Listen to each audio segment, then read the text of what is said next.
ओम परमात्मने नमः। पूर्व श्लोक में भगवान ने अपने परम धाम का वर्णन करते हुए यह बताया कि उसको प्राप्त होकर जीव लौटकर संसार में नहीं आते। उसके विवेचन के रूप में अपने अंश जीवात्मा को भी परम धाम की ही तरह अपने से अभिन्न बताते हुए जीव से क्या भूल हो रही है कि जिससे उसको नित्य प्राप्त परमात्म स्वरूप परम धाम का अनुभव नहीं हो रहा है, इसका हेतु सहित वर्णन आगे के श्लोक में करते हैं। तो ममैवांशो जीवलोके जीवभूत सनातन मनसस्थानि इंद्रियाणि प्रकृति स्थानी कर्षति। अर्थात ममैवांशो जीवलोके जीवभूता सनातन, जिनके साथ जीव की तात्विक अथवा स्वरूप की एकता नहीं है, ऐसे प्रकृति और प्रकृति के कार्य मात्र का नाम लोक है। 3 लोक 14 भुवनों में जीव जितनी योनियों में शरीर धारण करता है, उन संपूर्ण लोकों तथा योनियों को जीव लोक के पद के अंतर्गत समझना चाहिए। आत्मा परमात्मा का अंश है, परंतु प्रकृति के कार्य शरीर इंद्रियां प्राण मन आदि के साथ अपनी एकता मानकर वह जीव हो गया है, जीवभूत। उसका यह जीवपना बनावटी है, वास्तविक नहीं। तो नाटक में कोई पात्र बनने की तरह ही यह आत्मा जीव लोक में जीव बनता है। भगवान ने कहा है कि इस संपूर्ण जगत को मेरी जीव भूता परा प्रकृति ने धारण कर रखा है, अर्थात अपरा प्रकृति संसार और ये वास्तविक संबंध न होने पर भी जीव ने उससे अपना संबंध मान रखा है। तो भगवान जीव के प्रति कितनी आत्मीयता रखते हैं कि उसको अपना ही मानते हैं। ममैवांशा मानते ही नहीं प्रत्युत जानते भी हैं। उनकी यह आत्मीयता महान हितकारी अखंड रहने वाली और स्वतः सिद्ध है। यहां भगवान यह वास्तविकता प्रकट करते हैं कि जीव केवल मेरा ही अंश है, इसमें प्रकृति का किंचित मात्र भी अंश नहीं है। जैसे सिंह का बच्चा भेड़ों में मिलकर अपने को भेड़ मान ले, ऐसे ही जीव शरीर आदि जड़ पदार्थों के साथ मिलकर अपने असली चेतन रूप स्वरूप को भूल जाता है। अतः इस भूल को मिटाकर उसे अपने को सदा सर्वदा चेतन स्वरूप ही अनुभव करना चाहिए। सिंह का बच्चा भेड़ों के साथ मिलकर भी भेड़ नहीं हो जाता। तो जैसे कोई दूसरा सिंह आकर उसे बोध करा दे कि देख, तेरी और मेरी आकृति, स्वभाव, जाति, गर्जना आदि सब एक समान है, अतः निश्चित रूप से तू भेड़ नहीं प्रत्युत मेरे जैसा ही सिंह है। ऐसे ही भगवान यहां मम एव पदों से जीव को बोध कराते हैं कि हे जीव, तू मेरा ही अंश है। प्रकृति के साथ तेरा संबंध कभी हुआ नहीं, है नहीं, होगा नहीं और हो सकता भी नहीं। तो भगवत प्राप्ति के सभी साधनों में अहंता मैंपन और ममता मेरापन का परिवर्तन रूप साधन बहुत सुगम और श्रेष्ठ है। अहंता और ममता दोनों में साधक की जैसी मान्यता होती है, उसके अनुसार उसका भाव तथा क्रिया भी स्वतः होती है। तो साधक की अहंता यह होनी चाहिए कि मैं भगवान का ही हूं, और ममता यह होनी चाहिए कि भगवान ही मेरे हैं।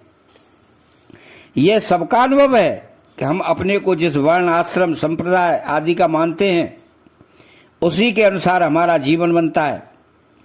पर यह मान्यता, जैसे मैं ब्राह्मण हूं, मैं साधु हूं आदि, केवल नाटक के स्वांग की तरह कर्तव्य पालन के लिए है, क्योंकि सदा रहने वाली नहीं है। परंतु मैं भगवान का हूं, यह वास्तविकता सदा रहने वाली है। मैं ब्राह्मण हूं, मैं साधु हूं आदि भाव कभी हमसे ऐसा नहीं कहते कि तुम ब्राह्मण हो या तुम साधु हो। इसी प्रकार मन, बुद्धि, इंद्रियां, शरीर, धन, जमीन, मकान आदि जिन पदार्थों को हम भूल से अपना मान रहे हैं, वे हमें कभी भी ऐसा नहीं कहते कि तुम हमारे हो, पर संपूर्ण सृष्टि के रचयिता परमात्मा स्पष्ट घोषणा करते हैं कि जीव मेरा ही है। विचार करना चाहिए कि शरीरादि पदार्थों को हम अपने साथ लाए नहीं, इच्छानुसार उनमें परिवर्तन कर सकते नहीं, इच्छानुसार उनको अपने पास स्थिर रख सकते नहीं, हम भी उनके साथ सदा रह सकते नहीं, उनको अपने साथ ले जा सकते नहीं, फिर भी उनको अपना मानते हैं। ये हमारी कितनी बड़ी भूल है। तो बचपन में हमारे मन, बुद्धि, इंद्रियां, शरीर जैसे थे वैसे अब नहीं हैं, सब के सब बदल गए हैं। फिर भी मैं जो बचपन में था वही अब हूं, ऐसा मानते हैं। कारण यही है कि शरीर आदि में परिवर्तन होने पर भी हमारे में परिवर्तन नहीं हुआ। इस प्रकार शरीर आदि में हमें स्पष्ट परिवर्तन दिखता है। जिसको परिवर्तन दिखता है वह स्वयं परिवर्तन रहित होता ही है। अतः संसार के पदार्थ, व्यक्ति हमारे साथी नहीं है, मैं भगवान का हूं, ऐसा भाव रखना अपने आप को भगवान में लगाना है। तो साधकों की भूल यही होती है कि वे अपने आप को भगवान में न लगाकर मन बुद्धि को भगवान में लगाने की कोशिश करते हैं। मैं भगवान का हूं, इस वास्तविकता को भूलकर मैं ब्राह्मण हूं, मैं साधु हूं आदि भी मानते रहे और मन बुद्धि को भगवान में लगाते रहे, तो यह दुविधा कभी मिटेगी नहीं। और बहुत प्रयत्न करने पर भी मन बुद्धि जैसे भगवान में लगने चाहिए वैसे लगेंगे नहीं। तो भगवान ने भी इस अध्याय के 4थे श्लोक में मैं उस परमात्मा के शरण हूं पदों से अपने आप को परमात्मा में लगाने की बात ही कही है। तो गोस्वामी तुलसीदास जी भी कहते हैं कि पहले भगवान का होकर फिर नाम जप आदि साधन करें तो अनेक जन्मों की बिगड़ी हुई स्थिति आज अभी सुधर सकती है। तो बिगड़ी जन्म अनेक की सुधरे वही आज, होए राम को नाम जप तुलसी तज को समाज। तो तात्पर्य है कि भगवान में केवल मन बुद्धि लगाने की उपेक्षा अपने आप को भगवान में लगाना श्रेष्ठ है। अपने भगवान को भगवान में लगाने से मन बुद्धि स्वतः सुगमता पूर्वक भगवान में लग जाते हैं। नाटक का पात्र हजारों दर्शकों के सामने यह कहता है कि मैं रावण का बेटा मेघनाद हूं, और मेघनाद की तरह ही वह बाहरी सब क्रियाएं करता है, परंतु उसके भीतर यह भाव हरदम रहता है कि वो तो स्वांग है। वास्तव में मैं मेघनाद हूं ही नहीं। इसी तरह साधकों को भी नाटक के स्वांग की तरह इस संसार रूपी नाट्यशाला में अपने अपने कर्तव्य का पालन करते हुए भीतर से मैं तो भगवान का हूं ऐसा भाव हरदम जागृत रखना चाहिए। जीव सदा से ही भगवान का है, सनातन है। भगवान ने न तो कभी जीव का त्याग ही किया, न कभी उससे विमुख हुए। जीव भी भगवान का त्याग नहीं कर सकता। भगवान के द्वारा मिली हुई स्वतंत्रता का दुरुपयोग करके वह भगवान से विमुख हुआ है। जिस प्रकार सोने का गहना तत्वतः सोने से अलग नहीं हो सकता, उसी प्रकार जीव भी तत्वतः परमात्मा से कभी अलग नहीं हो सकता। तो बुद्धिमान कहलाने वाले मनुष्य की यह बहुत बड़ी भूल है कि वह अपने अंशी भगवान से विमुख हो रहा है।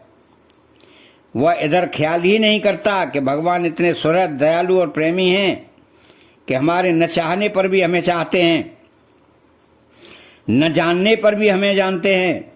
वे कितने उदार, दयालु और प्रेमी हैं, इसका वर्णन भाषा, भाव, बुद्धि आदि के द्वारा हो ही नहीं सकता। ऐसे सुहृद भगवान को छोड़कर अन्य नाशवान जड़ पदार्थों को अपना मानना बुद्धिमानी नहीं है, प्रत्युत महान मूर्खता है। तो जब मनुष्य भगवान की आज्ञा अनुसार अपने कर्तव्य का पालन करता है तब वे उसकी इतनी उन्नति कर देते हैं कि जीवन सफल हो जाता है और जन्म मरण रूप बंधन सदा के लिए मिट जाता है।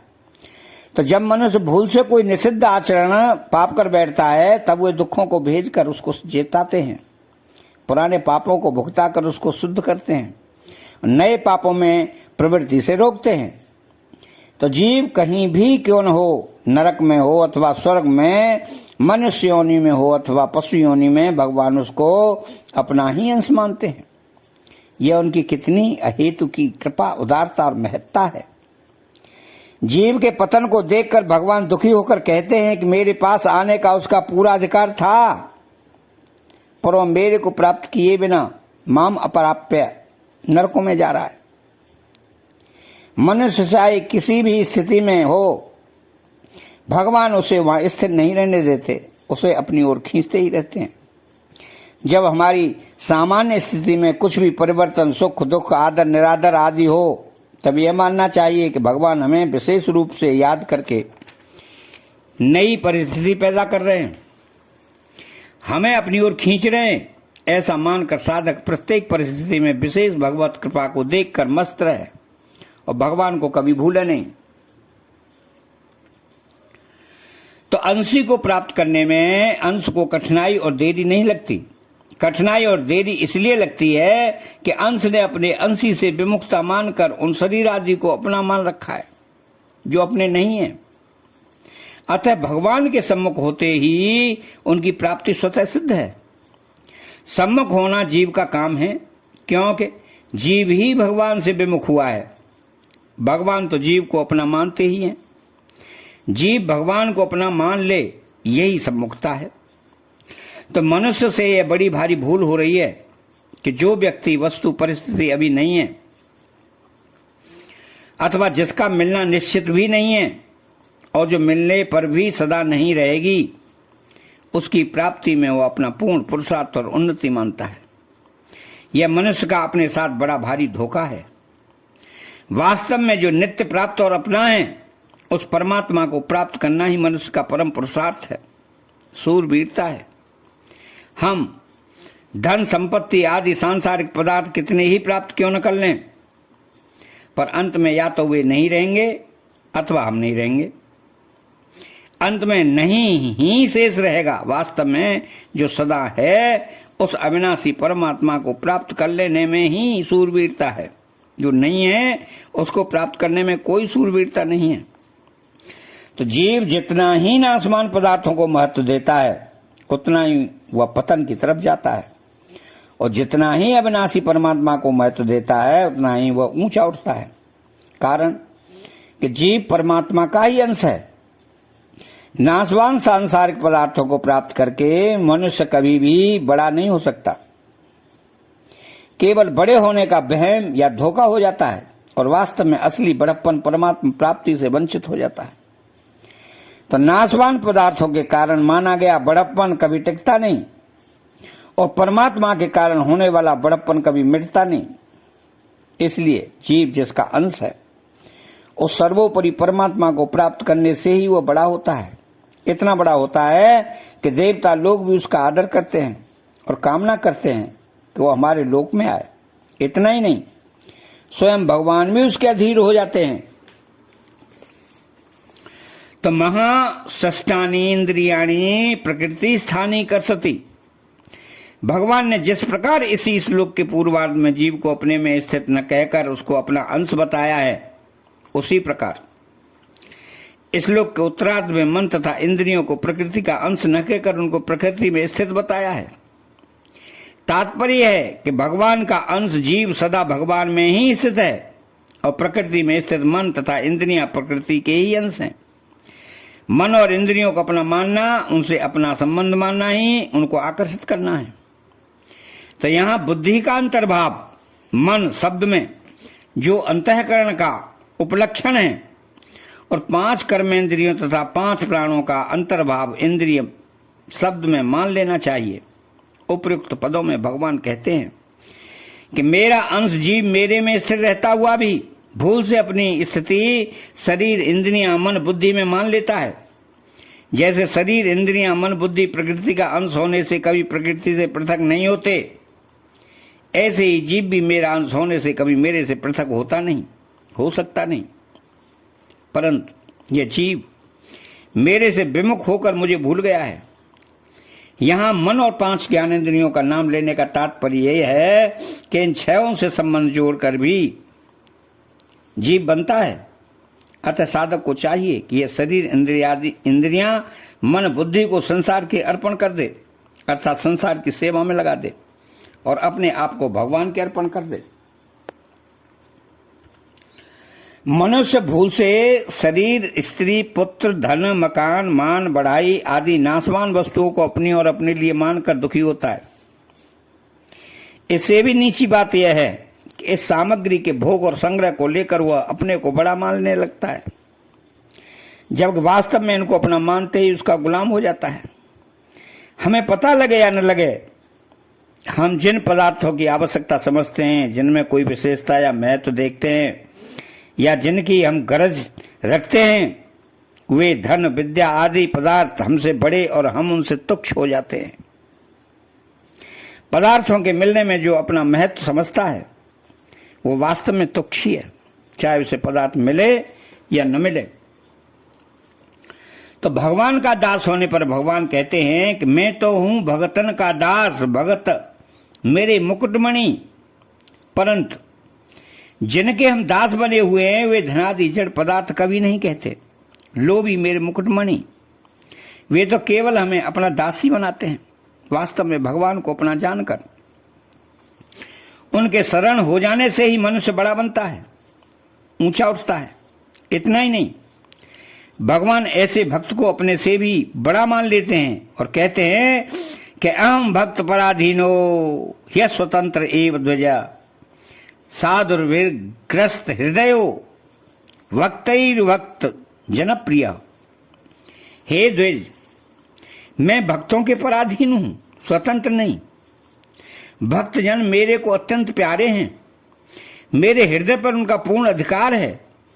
कोई भी सांसारिक व्यक्ति पदार्थ क्या हमें इतनी बड़ाई दे सकता है? यह जीव परमात्मा का अंश होते हुए भी प्रकृति के अंश शरीर आदि को अपना मानकर स्वयं अपना अपमान करता है और अपने को नीचे गिराता है। अगर मनुष्य इन शरीर, इंद्रियां, मन आदि सांसारिक पदार्थों का दास न बने तो भगवान का भी इष्ट हो जाए। इष्टो असी में दृढ़मिति। तो जिन्होंने भगवान को प्राप्त कर लिया है उनको भगवान अपना प्रिय कहते हैं, परंतु जिन्होंने भगवान को प्राप्त नहीं किया है किंतु जो भगवान को प्राप्त करना चाहते हैं उन साधकों को तो वे अपना अत्यंत प्रिय कहते हैं कि भक्तास्ते अतीव में प्रिया। ऐसे परम दयालु भगवान को जो साधकों को अत्यंत प्रिय और सिद्ध भक्तों को केवल प्रिय कहते हैं, मनुष्य अपना नहीं मानता, यह उसका कितना प्रमाद है। संसार का एक छोटा सा अंश शरीर है और परमात्मा का अंश स्वयं जीवात्मा है। भूल यह होती है कि परमात्मा का अंश संसार के अंश के साथ मिलकर संसार और परमात्मा दोनों को अपने अनुकूल बनाना चाहता है। साधक का काम है इस भूल को मिटाना। इसके लिए वह शरीर को तो संसार के अनुकूल बना दे और स्वयं परमात्मा के अनुकूल बन जाए। तात्पर्य है कि शरीर को संसार पर छोड़ दे कि जैसी संसार की मर्जी हो वैसे रखे, और अपने को परमात्मा पर छोड़ दे कि जैसी परमात्मा की मर्जी हो वैसे रखे। तो संसार की चीज संसार को दे दे और परमात्मा की चीज परमात्मा को दे दे, यह ईमानदारी है। तो इस ईमानदारी का नाम ही मुक्ति है। जिसकी चीज है उसको न दे, संसार की चीज भी ले ले और परमात्मा की चीज भी ले ले, यह बेईमानी है। इस बेईमानी का नाम ही बंधन है। तो संसार की चीज संसार पर और परमात्मा की चीज परमात्मा पर छोड़कर निश्चिंत हो जाए। अपने कोई कामना न रखे, न जीने की कामना न रखे, न मरने की। भगवान ऐसा कर देते तो ठीक रहता, भगवान वर्षा कर देते तो ठीक रहता, गर्मी ज्यादा पड़ रही है थोड़ी कम कर देते तो ठीक अच्छा था, बाढ़ आ गई वर्षा कम करते तो ठीक रहता। इस तरह मनुष्य भगवान को भी अपने अनुकूल बनाना चाहता है और संसार को भी। इस बात को छोड़कर अपने आप को सर्वदा भगवान के अर्पित कर दे और भगवान से कह दे कि हे नाथ, आप मेरे को पृथ्वी पर रखें या स्वर्ग में रखें अथवा नरकों में रखें, बालक रखें या जवान रखें अथवा बूढ़ा रखें, अपमानित रखें या सम्मानित रखें, सुखी रखें या दुखी रखें, जैसी परिस्थिति में रखना चाहें वैसे रखें, पर मैं आपको भूलूं नहीं। तो मनुष्य जिस घर को अपना मानता है, जिस कुटुंब को अपना मानता है, जिन रुपयों को अपना मानता है, उनकी ही चिंता अंत उसको होती है। संसार में लाखों करोड़ों घर हैं, अरबों आदमी हैं, अनगिनत रुपए हैं, पर उनकी चिंता नहीं होती। क्यों? कि उनको वह अपना नहीं मानता, और जिनको अपना नहीं मानता उनसे तो मुक्त है ही। अतः ज्यादा मुक्ति तो हो चुकी है, थोड़ी सी ही मुक्ति बाकी है। तो विचार करना चाहिए कि जिन थोड़ी सी चीजों को हम अपनी मानते हैं, वे कौन सी सदा साथ रहने वाली हैं।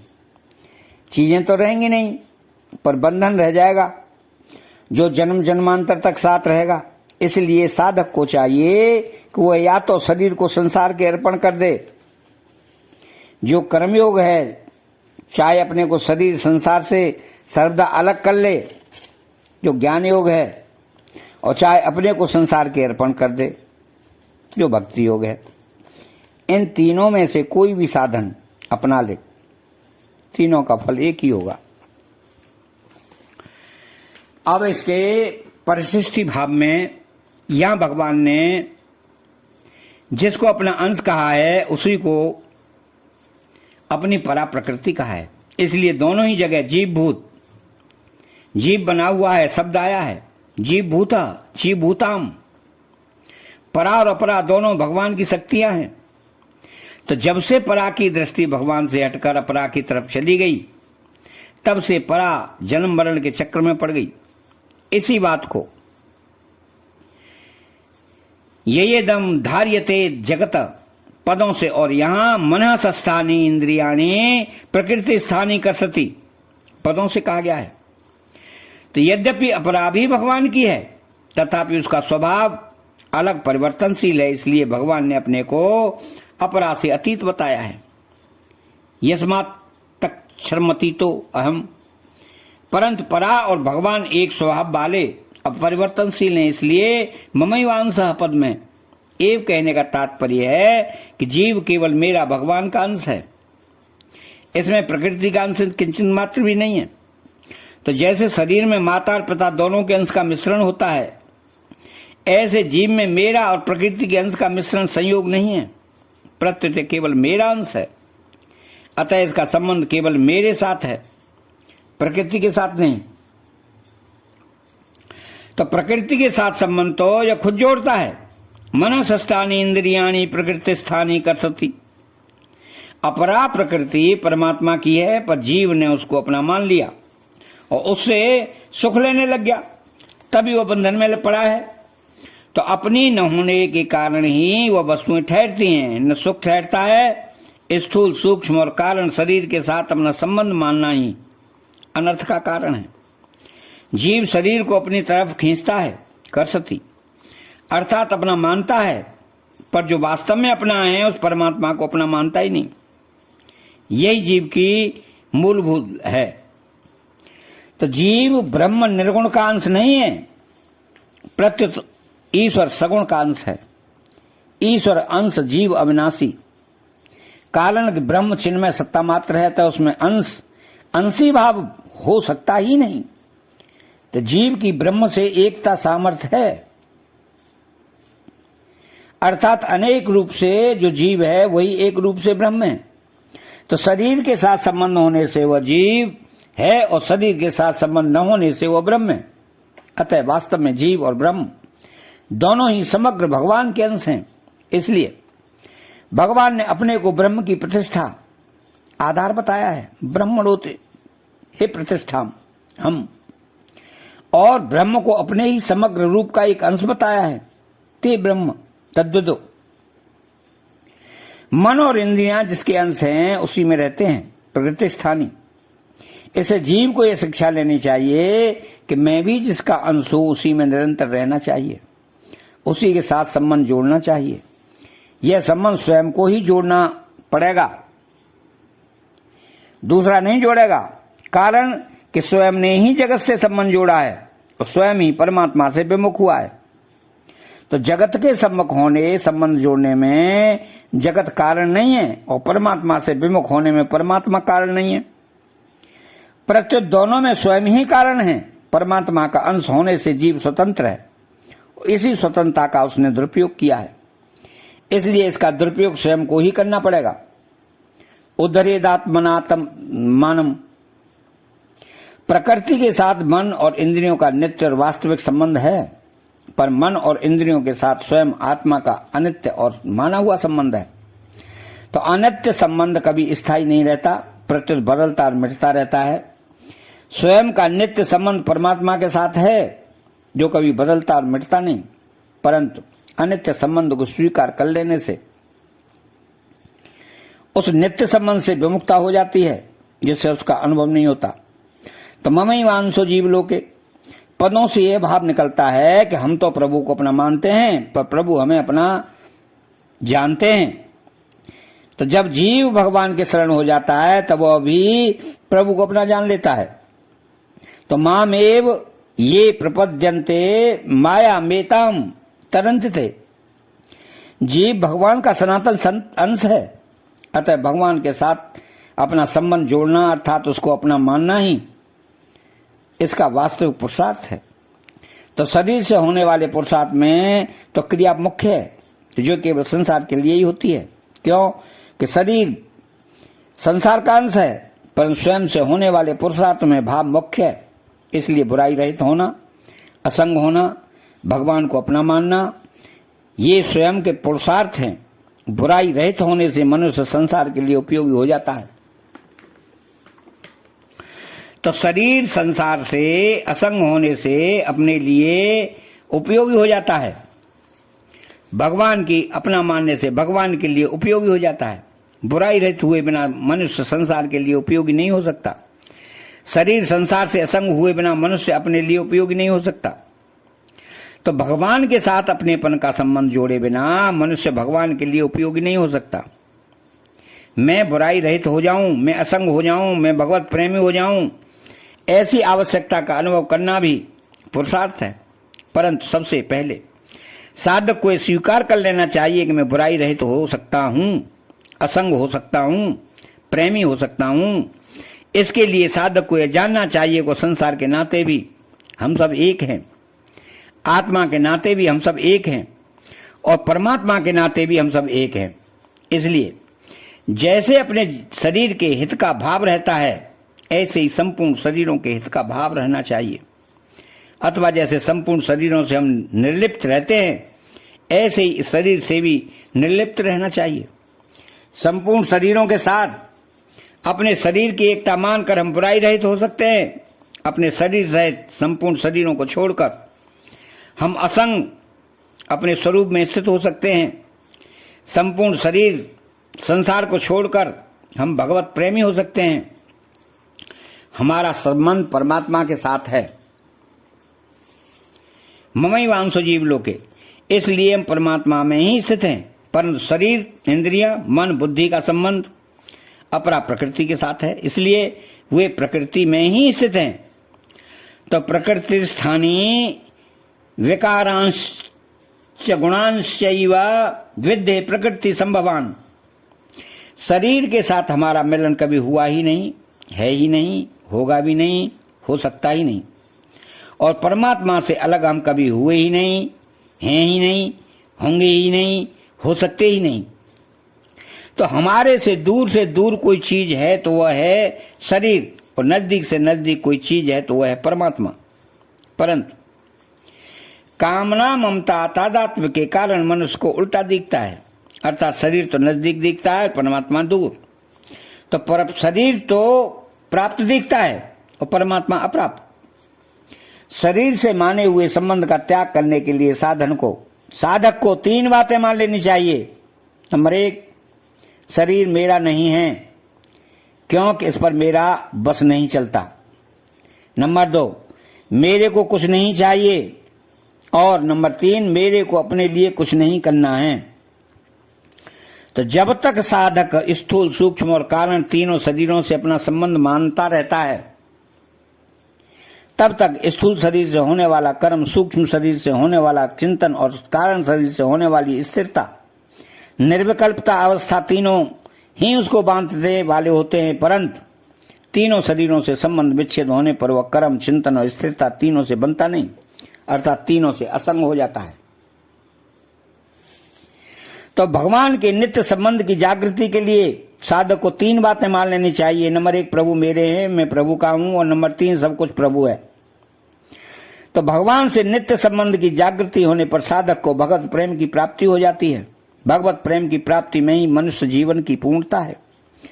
तो मनुष्य में 3 इच्छाएं होती हैं: भोग की इच्छा, तत्व की इच्छा, प्रेम की इच्छा। भोग की इच्छा कामना, तत्व की इच्छा जिज्ञासा, प्रेम की इच्छा पिपासा, अभिलाषा कहलाती है। तो भोग की कामना शरीर को केवल, तत्व की जिज्ञासा स्वरूप को लेकर, और प्रेम की पिपासा